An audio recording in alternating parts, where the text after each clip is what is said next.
बिहार में सियासी राजनीति उस समय से गर्माहट में आ गया है जब से विपक्षी दल का बैठक हुआ है। विपक्षी दल को पराजित करने को लेकर भाजपा भी कमर कस लिया है।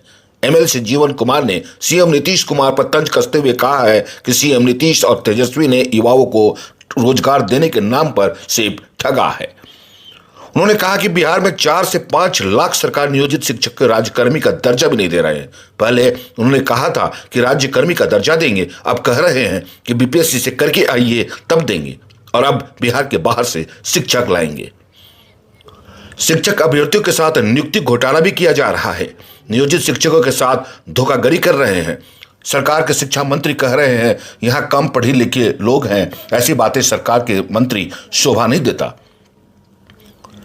शिक्षकों के तमाम मुद्दों को लेकर भाजपा शिक्षकों के समर्थन में 13 तारीख को विधानसभा घेराव करेगी। अगर शिक्षक अभ्यर्थियों की मांग पूरी नहीं हुई तो आंदोलन और तेज होगा।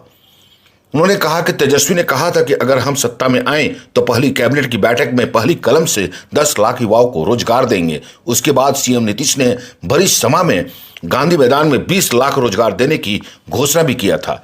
मैं पूछता हूं कहां मिला रोजगार, और उन्होंने क्या कहा जीवन कुमार ने, आप भी सुन लीजिए।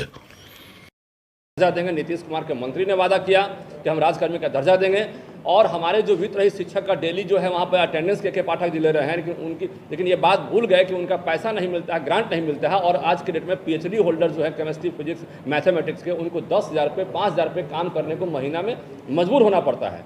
तो इस स्थिति को ठीक करने के लिए हम लोग सरकार से कई बार वार्तालाप भी किए, हम लोग चिट्ठी भी दिए, बात भी किए, लेकिन कोई इसका फायदा नहीं हुआ।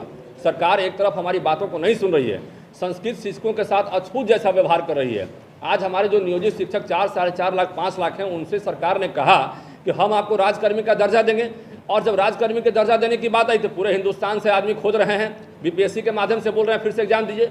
शिक्षक के अभ्यर्थी जो 4-4 साल पहले से जो है टीचर एंट्रेंस टेस्ट की तैयारी कर चुके थे, और उनको सरकार ने कहा कि आप मेरिट लिस्ट में आ गए हैं और आपको हम नौकरी देंगे, तो वेटिंग फॉर पोस्टिंग का उनको रिजल्ट दे दिया। अब जो है वेटिंग फॉर पोस्टिंग का रिजल्ट दे दिया, तो अब उसके बाद कि उनको नियुक्ति करना चाहिए। तो नियुक्ति करने के बाद उनको भी कहा जा रहा है कि भाई आप जो है फिर से एग्जाम दीजिए। तो ये कहने का मतलब है कि ये नियुक्ति घोटाला ये शिक्षक अभ्यर्थियों के साथ जो हो रहा है, और जो ये नियोजित शिक्षकों के साथ जो आप धोखाधड़ी कर रहे हैं। आप एक तरफ तो गांधी मैदान में जब तेजस्वी जी कहे कि 10 लाख नौकरी देंगे, तो आप पहला कलम से पहला कैबिनेट में, तो आप नहले पे दहला मार दिए। आप जाके गांधी मैदान कह दिए झंडा फहराने वक्त कि भाई हम 20 लाख देंगे। तो जब 20 लाख देना ही था आपको, तो डोमिसाइल ला के पूरे हिंदुस्तान से आदमी खोज रहे हैं। आपके जो मंत्री जो शिक्षा मंत्री हैं, वो कह रहे हैं कि पढ़े लिखे लोग नहीं हैं यहाँ पर।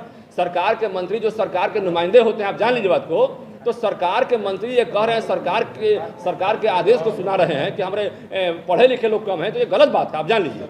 तो आप यूपीएससी, हमारे यहाँ यूपीएससी का टॉप रैंकर कैसे हो रहे हैं, हमारे यहाँ बीपीएससी में टॉप कैसे कर रहे हैं। तो ये जो है कहीं ना कहीं गलत तरीका है, सरकार का एक गलत कि मंशा जाहिर कर रहे हैं।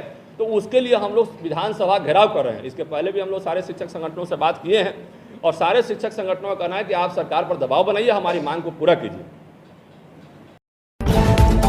ये है एपी न्यूज नेटवर्क, और आप देख रहे हैं आखिर प्रहरी, खबरों की पड़ताल तह तक।